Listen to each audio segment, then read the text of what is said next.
Hello, ഇന്നത്തെ ഈ ഒരു വീഡിയോയിൽ നമ്മൾ പാലിയോലിത്തിക് ഏജ് വരെ പഠിച്ചതിൻ്റെ ബാക്കിയായിട്ടുള്ള നോട്ട്സും ബാക്കിയായിട്ടുള്ള ക്ലാസ്സസാണ് നമ്മൾ ഡിസ്കസ് ചെയ്യാനായിട്ട് പോകുന്നത്. അത്രയും വരെ എല്ലാവർക്കും മനസ്സിലായെന്ന് വിശ്വസിക്കുന്നു. സോ പാലിയോലിത്തിക് ഏജിൻ്റെ ഫീച്ചേഴ്സ് വരെ നമ്മൾ പഠിച്ചു. അപ്പോൾ അടുത്ത പേജ് എടുത്ത് നോക്കിക്കഴിഞ്ഞാൽ നമുക്കവിടെ ലാസ്കസ് കേ, കുസാ കേവ് എന്ന് പറഞ്ഞ കുറേ കേവ്സ് വേൾഡ് മാപ്പിൽ കൊടുത്തിട്ടുണ്ട്. അത് ജസ്റ്റ് എവിടെയാണെന്നുള്ളത് നിങ്ങൾ ജസ്റ്റ് ഒന്ന് ഐഡൻറ്റിഫൈ ചെയ്ത് നോക്കുക. അത് ഏതൊക്കെ സ്ഥലങ്ങളിലാണ്, ഏതൊക്കെ കൺട്രീസിലാണ് ഈ കേവ്സ് ഒക്കെ വരുന്നത് എന്നുള്ളത് ജസ്റ്റ് ഒന്ന് ഐഡൻറ്റിഫൈ ചെയ്ത് നോക്കുക. അപ്പോൾ നിങ്ങൾക്ക് മനസ്സിലാവും കുറച്ചുകൂടെ ഇതിനെപ്പറ്റി ഡീപ്പായിട്ട് നിങ്ങളിവിടെ സെർച്ച് ചെയ്ത് നോക്കുമ്പോഴത്തേക്കും നിങ്ങൾക്ക് അത്യാവശ്യം കുറച്ചുകൂടെ സംഭവങ്ങൾ ഇത് എവിടേക്കാണ് കൺട്രീസ് എന്നുള്ളത് നിങ്ങൾക്ക് മനസ്സിലാവും. ഇനി നമ്മൾ നോക്കാൻ പോകുന്നത് അടുത്ത ഏജാണ് മിസോലിത്തിക് ഏജ്. പാലിയോലിത്തിക് ഏജ് പഠിച്ച പോലെ തന്നെ അടുത്ത ഏജാണ് മിസോലിത്തിക് ഏജ്. വളരെ ഇമ്പോർട്ടൻ്റ് ആണ്. മിസോലിത്തിക് ഏജ് എന്തുവാന്നുള്ള ക്വസ്റ്റ്യൻസ് റിപ്പീറ്റഡ് ആയിട്ട് വരുന്നതാണ്. മിസോലിത്തിക് ഏജ് എന്ന് പറഞ്ഞത് ഒരു സ്റ്റേജ് ഓഫ് ട്രാൻസിഷനാണ്. അതായത് പാലിയോലിത്തിക് ഏജിൽ നിന്നും നിയോലിത്തിക് ഏജിലോട്ട് പോകുന്ന ഒരു ട്രാൻസിഷൻ സ്റ്റേജാണ് മിസോലിത്തിക് ഏജ് എന്ന് പറയുന്നത്. സോ ആദ്യം പാലിയോലിത്തിക്, അത് കഴിഞ്ഞിട്ട് നിയോലിത്തിക് എന്ന് പറഞ്ഞൊരു ഏജ് ഉണ്ട്. അതായത് പാലിയോലിത്തിക്, മിസോലിത്തിക്, നിയോലിത്തിക് എന്ന് പറഞ്ഞ 3 ഏജസ് ആണ് നമ്മൾ പഠിച്ചു. ആദ്യമേ നമ്മളത് ഡിസ്കസ് ചെയ്തു. അപ്പോൾ ഈ പാലിയോലിത്തിക് ഏജിൽ നിന്നും നിയോലിത്തിക് ഏജിലോട്ട് പോകുന്നതിൻ്റെ ഇടയ്ക്കുള്ള ഒരു ട്രാൻസിഷൻ ഏജ് ആണ്, അല്ലെങ്കിൽ ട്രാൻസിഷൻ സ്റ്റേജ് ആണ് ഏതെന്ന് പറയുന്നത് മിസോലിത്തിക് ഏജ് എന്ന് പറയുന്നത്. സോ ദ വേർഡ് മിസോലിത്തിക് എന്ന് പറഞ്ഞൊരു വാക്ക് നമ്മൾ നേരത്തെ പറഞ്ഞ പോലെ തന്നെ പാലിയോലിത്തിക് വന്നതുപോലെ തന്നെ ഗ്രീക്ക് ഭാഷയിൽ നിന്നാണ് വന്നിട്ടുള്ളത്. മിസോസ് എന്ന് പറഞ്ഞു കഴിഞ്ഞാൽ മിഡിൽ, എന്ന് ഓർത്ത് വെച്ചാൽ മതി. മറന്നു പോകുന്ന കുട്ടികൾക്കാണെങ്കിൽ മിസോസ് മിഡിൽ, ലിത്തോസ് നേരത്തെ പോലെ തന്നെ സ്റ്റോൺ എന്നാണ് അർത്ഥം വരുന്നത്. അപ്പോൾ നമുക്കിവിടെ ഒരു പിക്ചർ കൊടുത്തിട്ടുണ്ട്. ഈ ഒരു പിക്ചറിനകത്ത് പാലിയോലിത്തിക് ടൂൾസും മിസോലിത്തിക് ടൂൾസും തമ്മിലൊരു ഡിഫറൻസ് നമ്മൾ നോക്കിക്കഴിഞ്ഞാൽ നമുക്ക് മനസ്സിലാകും. നേരത്തെ ഇമേജിനകത്ത് നമുക്ക് തന്നിട്ടുണ്ട് പാലിയോലിത്തിക് ഏജിലുള്ള ടൂൾസിൻ്റെ. ഇത് മിസോലിത്തിക് ഏജിലെ ടൂൾസ് ആണ്. ഇതും മറ്റതും തമ്മിലുള്ളൊരു വ്യത്യാസം നിങ്ങൾ എന്ത് ചെയ്യണം, ഒന്ന് നോട്ട് ചെയ്ത് വെക്കുക. അതേപോലെ തന്നെ ഇതിൻ്റെ മെയിൻ ആയിട്ടുള്ള പ്രത്യേകതകൾ എന്ന് പറഞ്ഞു കഴിഞ്ഞാൽ ഈ ടൂൾസ് എന്ന് പറഞ്ഞു കഴിഞ്ഞാൽ പൊതുവെ സ്മോളർ ടൂൾസാണ്.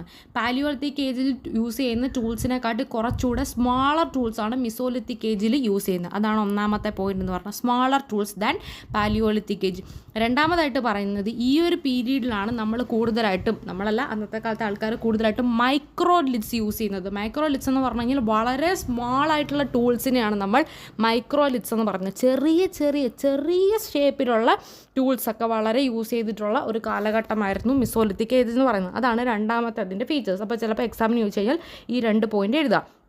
അപ്പോൾ നേരത്തെ നമ്മൾ പറഞ്ഞിട്ടുണ്ട് ഡെവലപ്മെൻറ്റ് ഓഫ് ഹ്യൂമൻ കമ്മ്യൂണിക്കേഷൻ എന്ന് പറഞ്ഞത് ബിഗിൻ ചെയ്തത് എൻഡ് ഓഫ് പാലിയോലിത്തിക് ഏജിലാണ്. കാരണം പാലിയോലിത്തിക് ഏജിൻ്റെ അവസാനം നമ്മൾ പഠിച്ചത് എന്താണ്, കേവ്സിലൊക്കെ അവരെന്ത് ചെയ്യായിരുന്നു, പടങ്ങൾ വരച്ച് വെക്കുമായിരുന്നു. അതൊക്കെ ഒരു കമ്മ്യൂണിക്കേഷൻ്റെ സ്റ്റാർട്ടാണ്. അപ്പോൾ കമ്മ്യൂണിക്കേഷൻ എന്ന് പറഞ്ഞത് സ്റ്റാർട്ട് ചെയ്തത് പാലിയോലിത്തിക് ഏജിൻ്റെ അവസാനമാണ് കമ്മ്യൂണിക്കേഷൻ സ്റ്റാർട്ട് ചെയ്യുന്നത്. പക്ഷേ ഇന്ത്യയിലോട്ട് നമ്മൾ വരുമ്പം എങ്ങനെയാണെന്നുള്ളത് നമുക്ക് നോക്കാം. ഈ ഒരു ഡെവലപ്മെൻറ്റ് എപ്പോഴാണ് വന്നതെന്നുള്ളത് നമുക്ക് നോക്കാം. നമ്മൾ ഇന്ത്യയിലേക്ക് വരുവാണെങ്കിൽ ഈ ഒരു ഡെവലപ്മെൻറ്റ് കൂടുതൽ നമുക്ക് കാണാൻ പറ്റുന്നത് മിസോലിത്തിക് ഏജിലാണ്. അപ്പോൾ ആ ഒരു പോയിന്റ് നോട്ട് ചെയ്ത് വെച്ചോണം, അണ്ടർലൈൻ ചെയ്ത് വെച്ചോണം. പാലിയോലിത്തിക് ഏജിലോട്ട് വരുമ്പോഴാണ് നമുക്ക് പൊതുവെ നമുക്ക് എന്ത് ചെയ്യുന്നത്, ഹ്യൂമൻ കമ്മ്യൂണിക്കേഷൻ എന്ന് പറയുന്നത് അതിൻ്റെ ഡെവലപ്മെൻറ്റ് കാണാനായിട്ട് സാധിച്ചത് പാലിയോലിത്തിക് ഏജിൻ്റെ അവസാനത്തിലാണ്. പക്ഷേ ഇന്ത്യയിലോട്ട് വരുമ്പോൾ നമുക്ക് കമ്മ്യൂണിക്കേഷൻ എന്ന് പറയുന്നത് കാണാൻ പറ്റിയത് ഏത് ഏജിലാണ്, മിസോലിത്തിക് ഏജിൻ്റെ കാലഘട്ടത്തിലാണ് നമുക്ക് കമ്മ്യൂണിക്കേഷൻ ഇന്ത്യയിൽ കാണാൻ പറ്റിയത്. ആ ഒരു പോയിന്റ് നോട്ട് ചെയ്ത് വെച്ചോണം, വളരെ ഇമ്പോർട്ടൻ്റ്. അതേപോലെ തന്നെ ആർട്ട് വർക്ക്സ് ഒക്കെ ഉണ്ടല്ലോ, പടം വരച്ച് വെക്കുന്നതൊക്കെ, അതൊക്കെ കൂടുതലായിട്ട് നമുക്ക് ഭീംബെക്ത, ലഖജോ, അതുപോലെ തന്നെ ഖദോഡിയ എന്നൊക്കെ പറഞ്ഞാൽ കുറേ മധ്യപ്രദേശിലുള്ള കുറേ കേവ് സെൻറ്റേഴ്സാണ്. അവിടെയൊക്കെ നമുക്ക് എന്ത് ചെയ്യാൻ പറ്റും, ആർട്ട് വർക്ക്സ് ഒക്കെ നമുക്ക് കാണാനായിട്ട് പറ്റും. അപ്പോൾ ഇതൊക്കെ നമുക്ക് കാണുമ്പോൾ നമുക്ക് കുറച്ചുകൂടെ മനസ്സിലാവും എങ്ങനെയാണ് അന്നത്തെ കാലത്തെ ഹ്യൂമൻസ് ജീവിച്ചിരുന്നത്, അവരുടെ വേസ് ഓഫ് ലൈഫ് എന്തൊക്കെയായിരുന്നു എന്നുള്ളത് നമുക്ക് മനസ്സിലാകും. അവിടെ താഴെ 2-3 ഇമേജസ് കൊടുത്തിട്ടുണ്ട്. അതൊക്കെയാണ് ഭീംബെക്തയിലെ ലഖോജോറിലൊക്കെ പടങ്ങൾ കൊടുത്തേക്കുക. അവർ വരച്ച് വെച്ച പടത്തിൻ്റെ ഇമേജസാണ് കൊടുത്തിട്ടുള്ളത്. ആദ്യം കണ്ടോ, ഒരു ഹണ്ട് ചെയ്യുന്നത് റിലേറ്റഡ് ആയിട്ടുള്ള ഒരു ഇമേജൊക്കെ കൊടുത്തിട്ടുണ്ട്. അപ്പോൾ അവരുടെ ഒരു വേ ഓഫ് ലൈഫാണ്. ഇതൊക്കെ ഒരു കമ്മ്യൂണിക്കേഷൻ ടെക്നിക്സ് കൂടാണ്. അവരിതൊക്കെ ചെയ്തിട്ടുണ്ടായിരുന്നു എന്ന് കാണിക്കുന്നൊരു ടെക്നിക്സ് കൂടാണ്. സോ അതാണ് അവിടെ കൊടുത്തിട്ടുള്ളത്. താഴെയുള്ള ഇമേജസിനകത്തും അതുപോലെ തന്നെ ഹണ്ടിങ് അങ്ങനത്തെ കുറേ രീതിയിലുള്ള സാധനങ്ങളാണ് കൊടുത്തിട്ടുള്ളത്. ലഖജോറിലേക്ക് കുറേ ഇമേജസ് കൊടുത്തിട്ടുണ്ട്. അവർ കൃഷി ചെയ്യുന്നത്, വീടിനകത്ത് താമസിക്കുന്നത്, കുക്ക് ചെയ്യുന്നത്, അങ്ങനത്തെ കുറേ ഇമേജസാണ്. ഇതൊക്കെ അവരുടെ അന്നത്തെ കാലത്ത് അവർ ചെയ്തുകൊണ്ടിരുന്ന കുറേ ജോലികൾ അവരെന്ത് ചെയ്യണം, കേവ് സെൻറ്റേഴ്സിലൊക്കെ അവർ വരച്ച് വെച്ചിട്ടുള്ളതാണ്. അപ്പോൾ ഈ 2-3 കേവ് സെൻറ്റേഴ്സിൻ്റെ പേര് ജസ്റ്റ് ഒന്ന് നോട്ട് ചെയ്ത് വെക്കുന്നത് നല്ലതായിരിക്കും. ഇനി അടുത്തതായിട്ട് നമ്മൾ നോക്കാൻ പോകുന്നത് വേസ് ഓഫ് ലൈഫ്. മെസോലിത്തിക് ഹ്യൂമൻസിൻ്റെ വേസ് ഓഫ് ലൈഫ് എന്ന് പറഞ്ഞു കഴിഞ്ഞാൽ നമുക്ക് എന്ത് ചെയ്യാൻ പറ്റും, ഈ ഒരു പടങ്ങളൊക്കെ വെച്ച് നോക്കുമ്പോൾ നമുക്ക് മനസ്സിലാകും അന്നത്തെ കാലത്ത് ആൾക്കാരുടെ ജീവിതം എങ്ങനെയായിരുന്നു. അവർ ഹണ്ട് ചെയ്യുമായിരുന്നു, കുക്ക് ചെയ്യുമായിരുന്നു, അങ്ങനത്തെ കാലത്തെ അന്നത്തെ കാര്യങ്ങളൊക്കെ അവർ ചെയ്തിട്ടുണ്ട് എന്ന് നമുക്ക് എന്ത് ചെയ്യാൻ പറ്റും, ഈ പിക്ചേഴ്സ് വെച്ചിട്ട് നമുക്ക് മനസ്സിലാക്കാനായിട്ട് പറ്റും. അതേപോലെ തന്നെ അവിടുത്തെ പീരീഡിലുള്ള ആൾക്കാരുടെ മെയിനായിട്ടുള്ള ക്യാരക്ടറിസ്റ്റിക്സ്, ഇത്രയും പോയിൻറ്റ്സും ഒന്ന് ടിക്ക് ചെയ്ത് വെച്ചോളം വളരെ ഇമ്പോർട്ടൻ്റ് ആണ്. Characteristics of the period, mesolithic പീരീഡിലെ ആൾക്കാരുടെ ക്യാരക്ടറിസ്റ്റിക്സ് ഒന്നും നമ്മൾ പറഞ്ഞു മൈക്രോലിറ്റ്സ് ആണ്. വളരെ ചെറിയ രീതിയിലുള്ള സ്മോൾ ആയിട്ടുള്ള ടൂൾസ് അവർ യൂസ് ചെയ്തിട്ടുണ്ട്. രണ്ടാമതായിട്ട് പറയുന്ന ഹണ്ടിങ്ങും ഗ്യാതറിങ്ങും മാത്രമല്ല, ഫിഷിംഗ് കൂടെ അവർ എന്ത് ചെയ്യാൻ തുടങ്ങി, ലൈവ്ലിഹുഡിൻ്റെ ഭാഗമായിട്ട് ജീവിതമാർഗ്ഗമായിട്ട് അവർ മീൻ പിടുത്തവും കൂടെ അവർ എന്ത് ചെയ്തു, സ്റ്റാർട്ട് ചെയ്തു. വളരെ ഇമ്പോർട്ടൻ്റ് ആയിട്ടുള്ള പോയിന്റ്. ചിലപ്പോൾ എക്സാമിന് ഇങ്ങനെ ചോദിക്കും, ഫിഷിംഗ് എന്ന് പറയുന്നത് ഒരു മീൻസ് ഓഫ് ലൈവ്ലിഹുഡായിട്ട് സ്റ്റാർട്ട് ചെയ്തത് ഏത് കാലഘട്ടത്തിലാണെന്നുള്ളത് ഒരു ക്വസ്റ്റ്യൻ വരാം, മെസോലിത്തിക്, ഓർത്തിരുന്നോണം. മൂന്നാമതായിട്ട് പറഞ്ഞത് indications of domestication of animals, മൃഗങ്ങളെ പരിപാലിക്കാനായിട്ട് അവർ തുടങ്ങി. അമ്യൂസ്മെൻറ്റ് എന്നതുകൊണ്ട് ഉദ്ദേശിച്ചിരിക്കുന്നത് അങ്ങനെയല്ല, അവരല്ലാതെ ക്രാഫ്റ്റ് റിലേറ്റഡ് ആയിട്ടുള്ള കാര്യങ്ങൾ അങ്ങനെയൊക്കെ അവർ ചെയ്യാനായിട്ട് തുടങ്ങി. അവർക്ക് ഫ്രീ എന്ന് തോന്നുന്നു, അല്ലെങ്കിൽ അവർക്ക് ഒരു മൈൻഡ് റിലാക്സ് ചെയ്ത് അവർക്ക് ചെയ്യാൻ പറ്റുന്ന കാര്യങ്ങളൊക്കെ അവർ എന്ത് ചെയ്യാനായിട്ട് തുടങ്ങി. അതുപോലെ തന്നെ division of labour based on gender, ആണുങ്ങൾക്ക് കുറച്ച് ജോലി, പെണ്ണുങ്ങൾക്ക് കുറച്ച് ജോലി, അങ്ങനെ എന്ത് ചെയ്യാൻ തുടങ്ങി, ലേബർ ഡിവിഷൻ ചെയ്തു തുടങ്ങി. അതായത് ആണുങ്ങൾക്ക് ചെയ്യാൻ പറ്റുന്ന ജോലികൾ എന്തൊക്കെയാണ്, പെണ്ണുങ്ങൾക്ക് ചെയ്യാൻ പറ്റുന്ന ജോലികൾ എന്തൊക്കെയാണെന്നുള്ളതൊരു ഡിവിഷൻ എന്ത് ചെയ്യാൻ തുടങ്ങി അന്നത്തെ കാലത്ത് അവിടെ സ്റ്റാർട്ട് ചെയ്തു. സോ ഇത്രയും പോയിൻറ്റ്സും, ഈ ഒരു പറഞ്ഞ 5 പോയിൻറ്റ്സ് വളരെ ഇമ്പോർട്ടൻ്റ് ആണ്, അണ്ടർലൈൻ ചെയ്ത് പഠിച്ചോണം, വളരെ ഇമ്പോർട്ടൻ്റ് ആണ്. പിന്നെ അതിൻ്റെ താഴെ ഒരു ബോക്സിനകത്ത് മെസോലിത്തിക് സെൻറ്റേഴ്സ് എവിടേക്കുള്ളതെന്ന് കൊടുത്തിട്ടുണ്ട്. ജസ്റ്റ് ഒന്ന് നോട്ട് ചെയ്ത് വെക്കുക, ചിലപ്പോൾ മാച്ച് ചെയ്യാൻ വല്ലതും ചോദിക്കും. മെസോലിത്തിക് സെൻറ്റേഴ്സ് എന്ന് പറയുന്നത് സ്റ്റാർകാർ ഇംഗ്ലണ്ടിലാണ്, ഫഹിയൻ കേബ് ശ്രീലങ്ക, അതുപോലെ തന്നെ സറായ് നഹാറായ് എന്ന് പറഞ്ഞ് ഇന്ത്യ UP-യിലാണ്. ജസ്റ്റ് ഒന്ന് നോട്ട് ചെയ്ത് വെക്കുന്നത് വളരെ ഇമ്പോർട്ടൻറ്റ്. ഇതൊക്കെ ഓരോ കേവ് സെൻറ്റേഴ്സ് കണ്ടുപിടിച്ച മെസോലിത്തിക്കിൻ്റേതായിട്ടുള്ള ക്യാരക്ടറിസ്റ്റിക്സ് ഉള്ള സെൻറ്റേഴ്സ് കണ്ടുപിടിച്ച സ്ഥലങ്ങളാണ് ഇതെല്ലാം. ജസ്റ്റ് ഒന്ന് നോട്ട് ചെയ്ത് വെക്കുന്നത് നല്ലതായിരിക്കും. സ്റ്റാർകാറിനെ പറ്റി ഇവിടെ പറയുന്നുണ്ട്. മെസോലിത്തിക് സൈറ്റാണ്, യൂറോപ്പിലെ ഒരു ഓപ്പൺ എയർ സെറ്റിൽമെൻ്റ് ആണ്, നോർത്ത് ഈസ്റ്റ് ഇംഗ്ലണ്ടിലാണ്. ഇവിടുത്തെ മെയിൻ അട്രാക്ഷൻ എന്ന് പറഞ്ഞു കഴിഞ്ഞാൽ ഓർഗാനിക് റിമെയിൻസ് അവിടെ നിന്ന് അവർ കുറേ കണ്ടുപിടിച്ചെന്നുള്ളതാണ്. അതുപോലെ തന്നെ സ്റ്റോൺ വെച്ചിട്ടുള്ള കുറേ ടൂൾസൊക്കെ അവർ കണ്ടുപിടിച്ചു, ബോൺസ് വെച്ചിട്ടുള്ള കുറേ ടൂൾസൊക്കെ അവർ കണ്ടുപിടിച്ചിട്ടുണ്ടായിരുന്നു. അതുപോലെ തന്നെ ഏർലി കാർപ്പൻട്രി, അവർ നല്ല ഡിസൈൻഡ് ആയിട്ടുള്ള രീതിയിലുള്ള വർക്ക്സൊക്കെ വെച്ച് ചെയ്തിട്ടുള്ള കുറേ കാര്യങ്ങൾ അവർ കണ്ടുപിടിച്ചിട്ടുണ്ടായിരുന്നു. അതിൻ്റെ ഹ്യൂമൻസ് ഈ ഒരു സ്ഥലം ടെമ്പററി സെറ്റിൽമെൻ്റ് ആയിട്ട് യൂസ് ചെയ്തിട്ടുണ്ട് എന്നാണ് കാണപ്പെടുന്നത്. കണ്ട ആ ഒരു ഫോട്ടോ മോളിൽ നിന്നുള്ളൊരു വ്യൂ ആണ്. അത് കാണുമ്പോഴേ നമുക്ക് മനസ്സിലാകും അവർ നല്ലതുപോലെ കാർവ് ചെയ്തൊക്കെ എടുത്ത് കറക്റ്റ് ഒരു സ്ക്വയർ ഷേപ്പിലൊക്കെ ആക്കി അവരവിടെ താമസിച്ചിരുന്ന സ്ഥലമാണ്, ഒരു ടെമ്പററി സെറ്റിൽമെൻ്റ് ആണ്. ജസ്റ്റ് ഒന്ന് മനസ്സിലാവാൻ വേണ്ടിയിട്ട് കൊടുത്തിട്ടുള്ളതാണ്. സോ അടുത്തത് വരുന്നതാണ് നിയോലിത്തിക് ഏജ്. ലാസ്റ്റ് ഏജാണ് നിയോലിത്തിക് ഏജ് എന്ന് പറഞ്ഞത്. ഈ ഒരു പീരീഡ് എന്ന് പറഞ്ഞൊരു റാഡിക്കലായിട്ടുള്ള ഒരു ചേഞ്ച്, മനുഷ്യൻ്റെ ജീവിതത്തിൽ വളരെ വലിയ ഒരു ചേഞ്ച് വന്നൊരു കാലഘട്ടമാണ് നിയോലിത്തിക് ഏജ് എന്ന് പറയുന്നത്. നമ്മൾ നേരത്തെ പറഞ്ഞ പോലെ തന്നെ ഈ ഒരു വാക്ക് ഡിറൈവ് ചെയ്തിട്ടുള്ളത് നിയോസ്, ലിത്തോസ് എന്ന് പറഞ്ഞ 2 വാക്കിൽ നിന്നാണ്. നിയോസ് എന്ന് പറഞ്ഞ് ന്യൂ, NN എന്ന് ഓർത്ത് വെച്ചാൽ മതി. മറന്നു പോകുന്ന കുട്ടികൾ കാണുന്നുണ്ടെങ്കിൽ NN എന്ന് ഓർത്താൽ മതി. NIOS means new. ലിത്തോസ് എന്ന് പറഞ്ഞാൽ നേരത്തെ പറഞ്ഞ പോലെ തന്നെ സ്റ്റോൺ എന്നാണ് അർത്ഥം വരുന്നത്. ഇതിനകത്തൊരു ബുക്കിൻ്റെ പേര് കൊടുത്തിട്ടുണ്ട്, മാൻ മേക്സ് ഹിംസെൽഫ് എന്ന് പറഞ്ഞൊരു ബുക്ക്, ഗോർഡൻ ചിൽഡയുടെ ബുക്കാണ്. ഈ ഒരു ബുക്കിനകത്ത് ഇമ്പോർട്ടൻ്റ് ആയിട്ടുള്ള ചേഞ്ചസ്, അതായത് നിയോലിത്തിക് കാലഘട്ടത്തിൽ മനുഷ്യൻ്റെ ജീവിതത്തിൽ നടന്ന ഏറ്റവും വലിയ ഒരു ട്രാൻസ്ഫോർമേഷൻ ആയിട്ടുള്ള ഒരു കുറേ കാര്യങ്ങൾ നടന്നിട്ടുണ്ട്. അതിനെ പറ്റിയിട്ട് ഡിസ്ക്രൈബ് ചെയ്ത ഒരു ബുക്കാണ് മാൻ മേക്സ് ഹിംസെൽഫ് എന്ന് പറഞ്ഞൊരു ബുക്ക്. വായിച്ചിരിക്കുന്നത് നല്ലതായിരിക്കും. എപ്പോഴെങ്കിലും എവിടെയെങ്കിലും ഈ ഒരു ബുക്ക് ആരെഴുതി എന്നുള്ളത് നിങ്ങൾക്ക് പ്രയോജനപ്പെടും. ജസ്റ്റ് ഒന്ന് നോട്ട് ചെയ്യുന്നതും നല്ലതായിരിക്കും. സോ ഇതാണ് നിയോലിത്തിക് ഏജ് എന്ന് പറയുന്നത്. അപ്പോൾ നിയോലിത്തിക് കാലഘട്ടത്തിലൂടെ നമ്മൾ വന്നു കഴിഞ്ഞാൽ മനുഷ്യൻ്റെ ഇൻട്രാക്ഷൻ, അതായത് മനുഷ്യൻ പെരുമാറുന്നത്, അല്ലെങ്കിൽ മനുഷ്യൻ്റെ ആ ഒരു കമ്മ്യൂണിക്കേഷൻ എന്ന് പറയുന്നത്, അല്ലെങ്കിൽ മനുഷ്യൻ ആൾക്കാരോട് ഇടപെടുന്നത്, അവൻ്റെ ചുറ്റുപാടുകളുമായിട്ട് അവൻ ഇടപെടുന്നതെന്ന് പറഞ്ഞു കഴിഞ്ഞാൽ ഈ ഒരു കാലഘട്ടത്തിൽ അത് വളരെയധികം മാറിയിട്ടുണ്ടെന്ന് നമുക്ക് പറയാൻ പറ്റും. കാരണം അന്നത്തെ കാലത്ത് മനുഷ്യൻ എന്ത് ചെയ്യാൻ തുടങ്ങി, ഒരു പുതിയ രീതിയിലുള്ള ഒരു ന്യൂ വേസ് ഓഫ് ലിവിങ് ആണ് നിയോലിത്തിക് പീരീഡിലൂടെ ആ ഒരു സമയത്ത് മനുഷ്യൻ എന്ത് ചെയ്തിട്ടുള്ളത്, ആർജിച്ചെടുത്തിട്ടുള്ളത്. ഒരു പുതിയ രീതിയിലുള്ള ഒരു ജീവിത രീതി എന്ത് ചെയ്തു, നിയോലിത്തിക് ഏജിലോട്ട് മനുഷ്യൻ വന്നു. കാരണം ഓരോ കാലഘട്ടം കഴിയുമ്പോഴും പുതിയ പുതിയ രീതിയിലുള്ള മാറ്റങ്ങൾ മനുഷ്യന് വന്നുകൊണ്ടിരിക്കുക. സോ ഈ ഒരു കാലഘട്ടത്തിൽ എന്ത് ചെയ്തു, ഒരു ന്യൂ വേസ് ഓഫ് ലിവിങ് മനുഷ്യന് വന്നു. അതെന്തൊക്കെയാണെന്നുള്ളത് നോക്കാം. സോ മെയിനായിട്ട് ഇവിടെ പറയുന്ന 2 മെയിനായിട്ടുള്ള കാര്യങ്ങളെന്ന് പറഞ്ഞാൽ ഡൊമസ്റ്റിക്കേഷൻ ഓഫ് ആനിമൽസ്, അതുപോലെ തന്നെ ബിഗിനിങ് ഓഫ് അഗ്രികൾച്ചർ. മനുഷ്യൻ എന്ത് ചെയ്യാൻ തുടങ്ങി, അത് നേരത്തെ നമ്മൾ പറഞ്ഞതാണ്, മൃഗങ്ങളെ പരിപാലിക്കാൻ തുടങ്ങി. അത് മാത്രമല്ല, അവർ ഈ ഒരു സമയത്ത് കൃഷി ചെയ്യാനോട് ആരംഭിച്ചു. ചിലപ്പോൾ എക്സാമിന് ചോദിക്കും ഏത് കാലഘട്ടത്തിലാണ്, ഏത് ഏജിലാണ് മനുഷ്യൻ കൃഷി ചെയ്യാനായിട്ട് ആരംഭിച്ചത്. അത് നോട്ട് ചെയ്ത് വെക്കുന്നത് വളരെ ഇമ്പോർട്ടൻ്റ് ആണ്. സോ ഈ ഒരു 2 പോയിന്റ് ടിക്ക് ചെയ്ത് വെച്ചോണം, വളരെ ഇമ്പോർട്ടൻ്റ് ആണ്. അപ്പോൾ താഴെ നമുക്കൊരു മാപ്പ് തന്നിട്ടുണ്ട്. ആ ഒരു മാപ്പ് എന്താണ് പറയുന്നത് എന്നുള്ളത് നോക്കാം.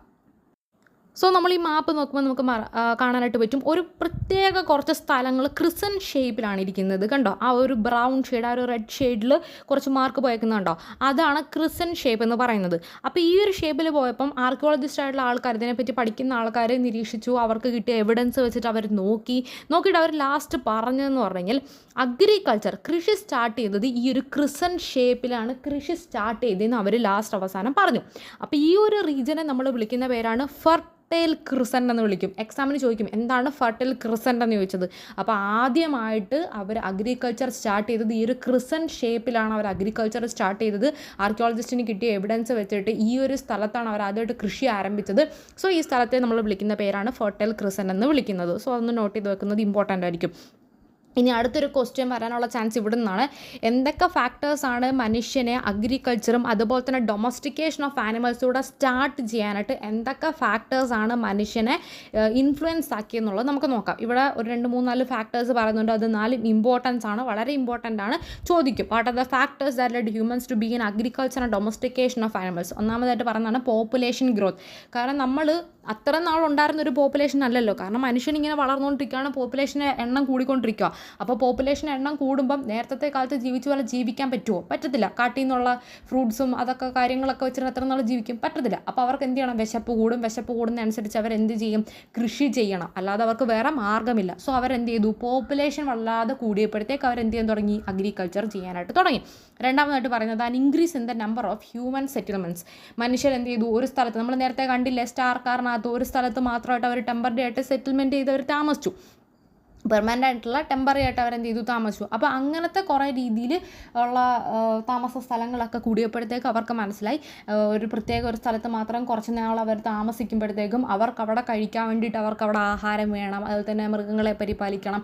അപ്പോൾ അത് വേറൊരു കാരണമായിട്ട് മാറി കൃഷി തുടങ്ങാൻ വേണ്ടിയിട്ട്. പിന്നെ അതുപോലെ തന്നെ കോംപ്ലക്സ് ആയിട്ടുള്ള സോഷ്യൽ ഓർഗനൈസേഷൻ, ഫാമിലികൾ വന്നു. ഓരോരോ കുറച്ച് ഗ്രൂപ്പ് ഓഫ് ആൾക്കാർ ചേർന്ന് ഒരു ഫാമിലി ആയിട്ട് മാറി. സോഷ്യൽ ഓർഗനൈസേഷൻസ് വന്നു. അങ്ങനെയും വന്നപ്പോൾ അവരെന്ത് ചെയ്തു? കൃഷി ആരംഭിച്ചു. പിന്നെ ആഹാര സാധനങ്ങൾക്കുള്ള ലഭ്യത വളരെ കുറഞ്ഞു, ഷോർട്ടേജ് ഓഫ് ഫുഡ് പ്രൊഡക്ട്സ്. അപ്പോഴേ അവരെന്ത് ചെയ്തു? കൃഷി ആരംഭിച്ചു. പിന്നെ അവരുടെ ടെക്നോളജിയിൽ വളരെ രീതിയിലുള്ള ചേഞ്ചസ് വന്നു. അപ്പോൾ ഇത്രയൊക്കെ ഫാക്ടേഴ്സ് വന്നപ്പോഴാണ് അവരെന്ത് ചെയ്യാൻ തുടങ്ങിയത്? കൃഷിയും ഡൊമസ്റ്റിക്കേഷൻ ഓഫ് ആനിമൽസൂടെ ആരംഭിച്ചത്. ഇത് ഇമ്പോർട്ടൻ്റ് ആയിട്ടുള്ള പോയിന്റാണ്.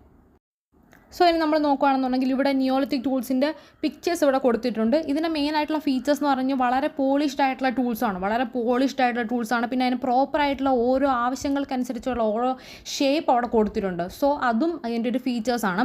അപ്പോൾ ഈ ഒരു ടൂൾസ് എന്ന് പറഞ്ഞാൽ മനുഷ്യനെ അവനോൻ്റെ ലാൻഡ് കൾട്ടിവേറ്റ് ചെയ്യാനായിട്ട് വളരെയധികം സഹായിച്ചിട്ടുള്ള ടൂൾസാണ്. അവർ ഓരോരോ കാര്യങ്ങൾക്ക് വേണ്ടിയിട്ട് ഉപയോഗിച്ചിരുന്ന ടൂൾസാണ് ഇതൊക്കെ.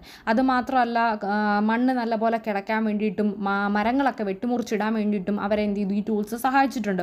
അത് ഈ ഒരു സമയത്താണ് മനുഷ്യൻ്റെ ജീവിതത്തിലെ ഏറ്റവും വലിയ മാറ്റം ഈ ഒരു കാലഘട്ടത്തിലാണ് നമുക്ക് കാണാനായിട്ട് സാധിച്ചിട്ടുള്ളതെന്നൂടെ ഓർക്കുക. അതുപോലെ തന്നെ അഗ്രികൾച്ചറും ഡൊമസ്റ്റിക്കേഷൻ ഓഫ് ആനിമൽസോടൊക്കെ വന്നപ്പോഴത്തേക്കും അവർക്ക് മനസ്സിലായി ഇനി എന്താ ആഹാര സാധനങ്ങൾക്കൊക്കെ അവർക്ക് എന്ത് കിട്ടും? അവർക്ക് സ്റ്റഡി ആയിട്ട് കറക്റ്റായിട്ട് പ്രോപ്പറായിട്ടുള്ള ടൈമിങ്ങിനൊക്കെ അവർക്ക് കിട്ടും. അതിൻ്റെ ഫലമായിട്ട് അവർ എന്ത് ചെയ്യാൻ തുടങ്ങി? ടെമ്പററി സെറ്റിൽമെൻറ്റിൽ നിന്നും മാറി പെർമനൻ്റ് ആയിട്ടുള്ള അവർ സെറ്റിൽ ചെയ്യാൻ തുടങ്ങി. ഒരു സ്ഥലത്ത് മാത്രമായിട്ട് അവർ എന്ത് ചെയ്യാൻ തുടങ്ങി? സെറ്റിൽ ചെയ്യാനായിട്ട് തുടങ്ങി. അങ്ങനെ അഗ്രേറിയൻ വില്ലേജസ് നിലവിൽ വന്നു. അതായത് ഇപ്പം നമ്മൾ അലഞ്ഞു തിരിഞ്ഞ് നടക്കുമല്ലല്ലോ അന്നത്തെ കാലത്തെ മനുഷ്യർ. അവർ കൃഷിയൊക്കെ പതുക്കെ സ്റ്റാർട്ട് ചെയ്തപ്പോഴത്തേക്കും ഒരു പ്രോപ്പറായിട്ട് ഒരു സ്ഥലത്ത് അവർ നിൽക്കാൻ തുടങ്ങി. പിന്നെ തിരിഞ്ഞ് നടക്കുന്നില്ല, എവിടെയും പോകുന്നില്ല, ഒരു സ്ഥലം വിട്ട് മറ്റൊരു സ്ഥലത്തേക്ക് അങ്ങനെ മാറിപ്പോകുന്നില്ല, ഒരു സ്ഥലത്ത് മാത്രമായിട്ട് അവർ നിൽക്കാൻ തുടങ്ങി. അങ്ങനെ നിൽക്കാൻ തുടങ്ങിയപ്പോഴത്തേക്ക് അവർ എന്ത് ചെയ്യാൻ തുടങ്ങി? ചെറിയ തോതിൽ അവർ കൃഷി ചെയ്യാനായിട്ട് ആരംഭിച്ചു. അപ്പോൾ അവർ സൈഡായിട്ട് എന്ത് ചെയ്യാൻ തുടങ്ങി? Agrarian village. അപ്പോൾ അത് ഓരോ സ്ഥലങ്ങൾ, അതായത് ഓരോ ഗ്രാമങ്ങളിൽ എന്ത് ചെയ്യാൻ തുടങ്ങി? അവർ വില്ലേജിൽ അവരെന്ത് ചെയ്യാൻ തുടങ്ങി? കൃഷി ചെയ്യാനായിട്ട് ആരംഭിച്ചു. അത് മാത്രമല്ല ഈ കൃഷി ചെയ്യുന്ന സാധനങ്ങളൊക്കെ സ്റ്റോർ ചെയ്ത് വെക്കണ്ടായോ? അപ്പോൾ അങ്ങനെ സ്റ്റോർ ചെയ്ത് വെക്കുന്നതിന് വേണ്ടിയിട്ട് അവരെന്ത് ചെയ്ത് തുടങ്ങി? ചെറിയ പോട്ടറി, ചെറിയ പാത്രങ്ങളും അതേപോലെ തന്നെ ബ്രിക്സ്, അതായത് ക്ലേ കൊണ്ടുണ്ടാക്കിയ രീതിയിലുള്ള ബ്രിക്സൊക്കെ അവരെന്ത് ചെയ്യാൻ തുടങ്ങി? ആ ഒരു സമയത്ത് അവർ യൂസ് ചെയ്തു. ഇപ്പം ഭയങ്കരമായിട്ട് എക്സ്ട്രാ ആയിട്ടുള്ള രീതിയിൽ അവർ പ്രൊഡ്യൂസ് ചെയ്യുവാണെന്നുണ്ടെങ്കിൽ, അല്ലെങ്കിൽ എക്സ്ട്രാ ആയിട്ട് അവർ പ്രൊഡ്യൂസ് ചെയ്യുന്നത് അവർ ശ്രമിച്ചു. അതായത് മാക്സിമം ഒരു അവരുടെ വിശപ്പ് മാറ്റാൻ വേണ്ടിയിട്ട് ഇത്ര സാധനമൊന്നല്ല, അവർ സർപ്ലസ് ആയിട്ടുള്ള രീതിയിൽ അഡീഷണൽ ആയിട്ട് അവർ കൃഷിയിൽ എന്തെങ്കിലും പ്രൊഡ്യൂസ് ചെയ്ത് അത് സാധ്യമായാൽ അവരെന്ത് ചെയ്യാൻ തുടങ്ങി? സെക്ഷൻ ഓഫ് സൊസൈറ്റി അഗ്രേറിയൻ ആക്ടിവിറ്റീസിൽ നിന്ന് ഫ്രീ ആവും. അതായത് ഇപ്പം അധികം ഉണ്ട്, അവർക്ക് ഫുഡ് എക്സ്ട്രാ ഉണ്ട്, ഇനി അടുത്ത 2 മാസത്തേക്ക് കൃഷി ചെയ്തില്ലെങ്കിലും കുഴപ്പമില്ല എന്നൊരു അവസ്ഥയാണെന്നുണ്ടെങ്കിൽ അവർ കൃഷി മാത്രമല്ല അവർ അതിൻ്റെ കൂടെ വേറെ ജോലികളും ചെയ്യും. എന്തൊക്കെ ചെയ്യും? പോട്ടറി മേക്കിംഗ് ചെയ്യും, വീവിങ് ഒക്കെ അവർ ചെയ്യുമായിരുന്നു. അങ്ങനെ സൊസൈറ്റി എന്ത് ചെയ്യാൻ തുടങ്ങി? ഓരോ രീതിയിലുള്ള ജോലികളിൽ അവരെന്ത് ചെയ്യാൻ തുടങ്ങി? അവർ ഇൻക്ലൂഡ് ആവാനായിട്ട് തുടങ്ങി. അങ്ങനെ വന്നപ്പോഴത്തേക്ക് സോഷ്യൽ ഫോർമേഷനിൽ വളരെ വളരെ മാറ്റങ്ങൾ വന്നു. മനുഷ്യൻ വളരെ പ്രോഗ്രസ്ഡായി. അവൻ ഇന്ന് കാണുന്ന അച്ചീവ്മെൻറ്റ്സ് എന്ന് പറയുന്നത് അന്നത്തെ കാലഘട്ടത്തിൽ അവൻ മാറി ചിന്തിച്ച് തുടങ്ങിയ ഓരോ രീതിയിലുള്ള കാര്യങ്ങളാണ് ഇന്ന് നമ്മൾ എത്തി നിൽക്കുന്ന ഈ ഒരു അച്ചീവ്മെൻറ്റ്സിലോട്ട് വരെ എത്തി നിൽക്കുന്നത്. അങ്ങനെ ഈ ഒരു കാലഘട്ടത്തിൽ ഗോർഡൻ ചിൽഡ്രൻ പറഞ്ഞ പോലെ തന്നെ ഗോർഡൻ ചിൽഡ്രൻ്റെ ബുക്കിനകത്ത് നമ്മൾ നേരത്തെ പറഞ്ഞില്ലേ കുറേ കാര്യങ്ങൾ നിയോളിത്തിക് ഏജിനെ പറ്റി പറയുന്നുണ്ടെന്ന്. സോ ഇത്രയും കാര്യങ്ങളൂടെ വെച്ചിട്ട് നമുക്ക് മനസ്സിലാക്കാൻ പറ്റും ഈ ഒരു പീരീഡ്, ഈ ഒരു കാലഘട്ടം എന്ന് പറയുന്നത് ഇറ്റ് ഈസ് എ നിയോളിത്തിക് റവല്യൂഷനാണ്. കാരണം ഈ ഒരു കാലഘട്ടത്തിൽ അവർ കുറേ കാര്യങ്ങൾ ചെയ്തു. അപ്പോൾ ചിലപ്പോൾ എക്സാമിന് ചോദിക്കും എന്തൊക്കെയാണ് ഈ ഒരു കാലഘട്ടത്തിൽ അവർ കണ്ടുപിടിച്ച അല്ലെങ്കിൽ അവർ ചെയ്ത എന്തൊക്കെ കാര്യങ്ങളാണുള്ളത്, അല്ലെങ്കിൽ എന്തുകൊണ്ടാണ് ഈ ഒരു പീരീഡിനെ നിയോളിത്തിക് റവല്യൂഷൻ എന്ന് വിളിക്കുന്നത് ചോദിച്ചു കഴിഞ്ഞാൽ ഇത്രയും പോയിൻറ്റ്സ് എഴുതി വെക്കുന്നത് എന്തുകൊണ്ടും നല്ലതായിരിക്കും. സോ ഇത്രയുമാണ് മെയിനായിട്ട് വരുന്നത്. അടുത്ത 2 പേജസിനകത്ത് നിയോളിത്തിക് സെൻറ്റേഴ്സ്, ജെറിച്ചോ, ജാർമോ, ലിഖോഷ് എന്നൊക്കെ പറഞ്ഞ് കൊടുത്തിട്ടുണ്ട്. കൺട്രി ഏതാണെന്ന് ജസ്റ്റ് ഒന്ന് നോട്ട് ചെയ്ത് വെക്കുക. അതൊരു ഹോംവർക്കായിട്ട് നിങ്ങൾ ചെയ്യുക. അടുത്ത ക്ലാസ്സിൽ നമുക്ക് മെറ്റൽ ഏജ് എന്താണെന്നുള്ളതൊക്കെ നമുക്ക് നെക്സ്റ്റ് ക്ലാസ്സിൽ നമുക്ക് പഠിക്കാം. സോ അതുവരേക്കും നിങ്ങൾക്ക് എല്ലാവർക്കും മനസ്സിലായെന്ന് വിശ്വസിക്കുന്നു. എന്തെങ്കിലും സംശയങ്ങളുണ്ടെങ്കിൽ കമൻറ്റ് ചെയ്യുക. നിങ്ങൾക്ക് നോട്ട്സ് വേണമെന്നുണ്ടെങ്കിൽ അത് എന്നോട് കമൻറ്റിൽ പറയുക. അതുവരേക്കും ബൈ ബൈ.